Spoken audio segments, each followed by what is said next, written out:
Hindi class में आपका स्वागत है बच्चों। आपका पवन दूतिका चल रहा है, जिसके 3 पैराग्राफ्स हम आपको करा चुके हैं। इसके बाद आज हम पढ़ेंगे चौथा। ठीक है, चलिए शुरू करते हैं। ज्यों ही मेरा भवन तस्तु अल्प आगे बढ़ेगी, ज्यों ही मेरा भवन तस्तु अल्प आगे बढ़ेगी, शोभा वाली सुखद कितनी मंजू कुंजें मिलेंगी।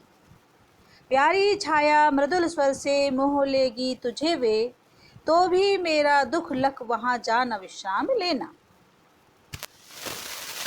मीनिंग देखते हैं। ज्यों ही मेरा भवन तज, भवन माने जहाँ वो बैठी हुई हैं राधा जी, तज माने त्याग कर, अल्प माने थोड़ा सा, मंजू माने मनोहर सुंदर, कुंजे माने कुंजे, मृदुल माने कोमल, मोह यानी मोहित कर लेंगी, लख माने देख कर, विश्राम माने आराम। ये मीनिंग हो गई आपकी।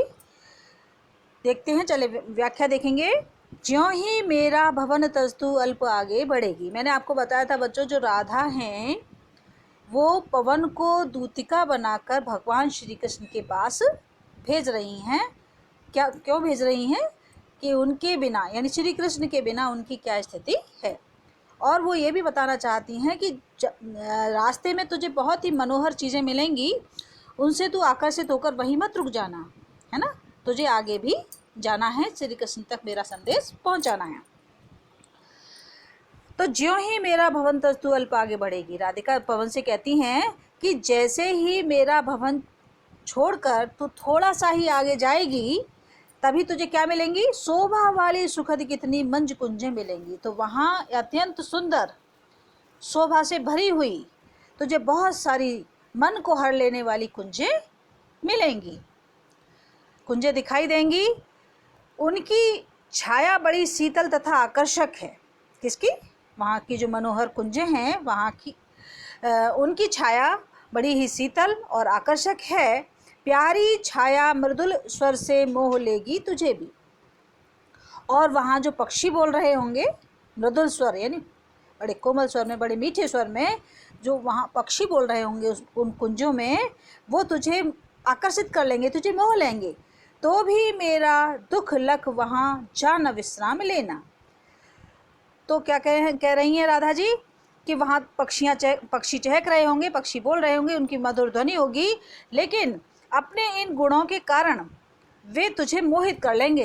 यानी वहाँ का जो माहौल होगा उसको देखकर तू मोहित हो जाएगी, लेकिन फिर भी मेरे दुख का ध्यान करके, यानी मेरा दुख को देखते हुए, लख यानी देखते हुए, तू वहाँ रुकना मत, क्योंकि तुझे आगे तक जाना है। अगला देखेंगे 5वां। थोड़ा आगे सरस रव का धाम सतपुष्प वाला, अच्छे अच्छे बहुद्रुम लतावान सौंदर्यशाली, प्यारा वृंदा विपिन मन को मुग्धकारी मिलेगा, आना जाना इस विपिन से मुहि माना ना होना। सरस यानी रस से युक्त, रस से भरा हुआ, रव माने शोर, सत पुष्प यानी अच्छे पुष्पों, अच्छे फूलों वाला, बहु माने बहुत सारे, द्रुम यानी पेड़, लता यानी लताएं, सौंदर्यशाली माने सुंदर, वृंदा विपिन, विपिन माने होता है बच्चों जंगल, और वृंदा माने होती हैं तुलसी। ठीक है, वृंदावन में बच्चों बहुत सारी तुलसियाँ थी, तुलसी की खेती होती थी, एक तरह से बहुत सारी तुलसी होती थी, इसलिए उसका नाम ही वृंदा विपिन रख दिया गया। विपिन माने वही जंगल, मोहि माना यानी मोहित। चलिए देखते हैं इसकी व्याख्या।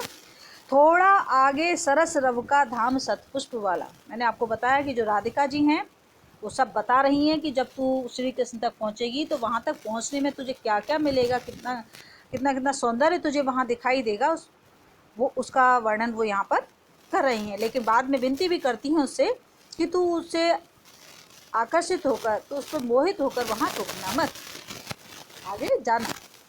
तो थोड़ा आगे सरस रव का धाम सतपुष्प वाला, और थोड़ा सा जब तू आगे बढ़ेगी, थोड़ा सा और आगे जाएगी, तो तुझे क्या मिलेगा? थोड़ा ही आगे जब बढ़ेगी तो उसमें रव का धाम सत्पुरुष, यानी पक्षियों का मधुर रव माने वही पक्षियों की आवाज़, पक्षियों की ध्वनि, कलरव जिसे कहते हैं। पक्षियों का मधुर संगीत गूंजा करता है। जब तू थोड़ा सा ही आगे बढ़ेगी तो वहाँ तू देखेगी कि वहाँ पक्षियों का मधुर संगीत गूंज रहा होगा और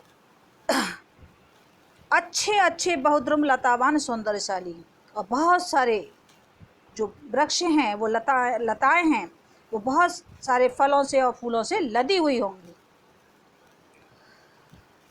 और उसमें बहुत सारी सुंदर सुंदर वृक्ष और लताएं भी होंगी। प्यारा वृंदा विपिन मन को मुग्धकारी मिलेगा। इस प्रकार तुझे वृंदा विपिन, मैंने आपको बताया वृंदा विपिन क्या है, यानी तुलसियों की, तुलसी है वहाँ पे, वो उसका जंगल, तो तुझे बहुत सुंदर वृंदा का विपिन भी वहाँ पर मिलेगा जो तेरे मन को मोह लेगा। आना जाना इस विपिन से मोहिमाना न होना। आना जाना का मतलब है उसमें घूमना, उसका आनंद लेना, है ना, चारों तरफ देखना, उसका आनंद लेना, लेकिन उससे मोहित मत हो जाना, और मोहित होकर तू कहीं वहीं पर मत रुक जाना। जाते जाते अगर पथ में क्लांत कोई दिखावे, तो जाके सन्निकट उसकी क्लांतियों को मिटाना। धीरे धीरे परस करके गात उत्ताप खोना, सदगंधों से श्रमित जन को हर्षितों सा बनाना।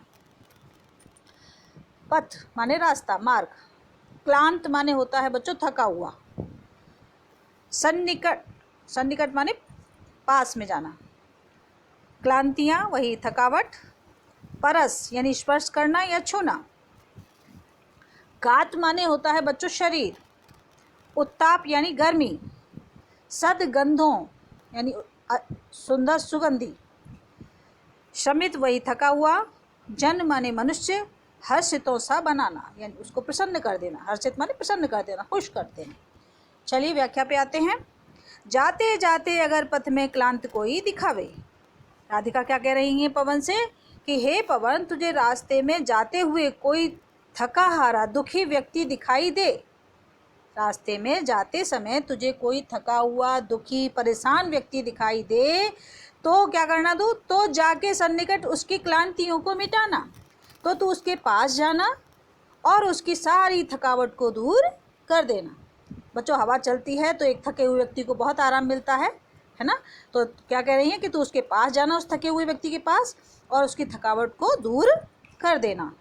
धीरे धीरे परस करके गात उत्ताप खोना, और धीरे धीरे उसका स्पर्श करना, उसके गात माने शरीर, और उसके शरीर की सारी गर्मी को दूर कर देना। धीरे धीरे उसका स्पर्श करना, उसको छूना और उसके शरीर की सारी गर्मी को दूर कर देना। जिस काम से वो थक गया है, परेशान हो गया है, उससे उसको आराम मिलेगा। सदगंधों से श्रमित जन को हर्षितों सा बनाना, और अपनी सुंदर सुगंधि से उस थके हुए, श्रमित यानी थके हुए, उस थके हुए व्यक्ति को प्रसन्न कर देना यानी खुश कर देना। आगे देखते हैं। लज्जाशीला पथिक महिला जो कहीं दृष्टि आए, होने देना विकृत व्यसना तो न तू सुंदरी को, जो थोड़ी सी श्रमित वह हो गोद ले श्रांति खोना, होठों की ओ कमल मुख की म्लानताएं मिटाना। आगे देखेंगे। लज्जाशीला यानी लज्जा से भरी हुई, पथिक यानी रास्ते में, दृष्टि आए यानी दिखाई दे, विकृत वसना यानी वसन माने होते हैं बच्चों वस्त्र, विकृत माने उसको वस्त्रहीन मत करना, उसको वस्त्र मत उड़ाना उसके। श्रमित वही थकी हुई,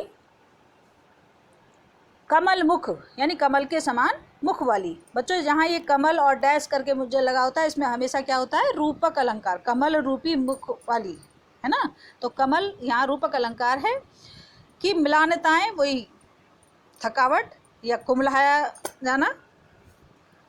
चलें देखेंगे इसका व्याख्या देखें। लज्जाशीला पथिक महिला जो कहीं दृष्टि आए, राधा कहती हैं कि तुझे रास्ते में जाते समय कोई लज्जाशील महिला दिखाई दे, लज्जावान स्त्री दिखाई अगर दे, तो तू क्या करना, होने देना विकृत वसना तो न तू सुंदरी को, तो तू अपनी हवा से, यानी पवन क्या करती है, हवा चलाती है, तो तू उसे वस्त्रहीन मत करना, अर्थात उसके वस्त्रों को तू मत उड़ाना। जो थोड़ी भी श्रमित हो गोद ले श्रांति खोना, अगर वो थोड़ी सी भी थकी हुई हो, कौन, जो रास्ते में महिला जा रही है ना, अगर वो थोड़ी सी भी थकी हारी हो तो तू क्या करना, उसकी शांति, उसकी जो थकावट को अपनी गोद में लेना, यानी अपना स्पर्श कराना और उसकी थकावट को दूर कर देना। होठों की और कमल मुख की मिलानताएं मिटाना, और काम करने के कारण उसके, यानी जो थकी मांदी होने के कारण उसके जो कमल के समान जो मुख है, जो कुम्हला गया है, जो मुरझा गया है, उसके होठों की और कमल मुख की म्लानताएं मिटाना। तो उसके होठों की और कमल के समान मुख की जो थकावट है, जो कुम्हला गया है, जो मुरझा गया है, उसको तो दूर कर देना। आगे देखें, कोई क्लांता कृषक ललना खेत में जो दिखावे, धीरे धीरे परस उसकी क्रांतियों को मिटाना। जाता कोई जलद यदि हो व्योम में तो उसे ला, छाया द्वारा सुखित करना तृप्त भूतांगना को। कृषक ललना यानी किसान स्त्री, ललना माने होती है स्त्री। जलद, जलद माने बादल, व्योम माने आकाश में, तृप्त माने धूप से तपी हुई, भूतांगना यानी स्त्री। तो कोई क्लांता कृषक ललना खेत में जो दिखावे, हे पवन, अगर तुझे रास्ते में जाते समय खेत में काम करती हुई कोई किसान महिला दिखाई दे, क्या कह रही हैं राधा जी कि हे पवन, रास्ते में जाते समय अगर तुझे कोई किसान महिला खेत में काम करती हुई दिखाई दे, थकी मांदी दिखाई दे, तो तू क्या करना, धीरे धीरे परस उसकी क्लांतियों को मिटाना। तो धीरे धीरे तू उसको छूना, परस यानी वो स्पर्श करना, छूना, उसकी सारी थकावट को दूर कर देना। जाता कोई जलद यदि हो व्योम में तो उसे ला, और क्या करना उसके लिए तू कि आकाश में, व्योम यानी आकाश में, यदि आकाश में बादल छाए हुए हों, यदि आकाश में बादल हों तो उन बादलों को तू उस थकी हुई किसान महिला के पास लाना, छाया द्वारा सुखित करना तृप्त भूतांगना, और इस तरह से उस थकी मादी कृषक जो महिला है उसको तू प्रसन्न कर देना, सुखित यानी प्रसन्न कर देना, तृप्त भूतांगना को, यानी खेत में काम करने के कारण जो तपी हुई है, गर्मी में परेशान है, ऐसी उस स्त्री को तू अपनी छाया से सुखित यानी प्रसन्न कर देना।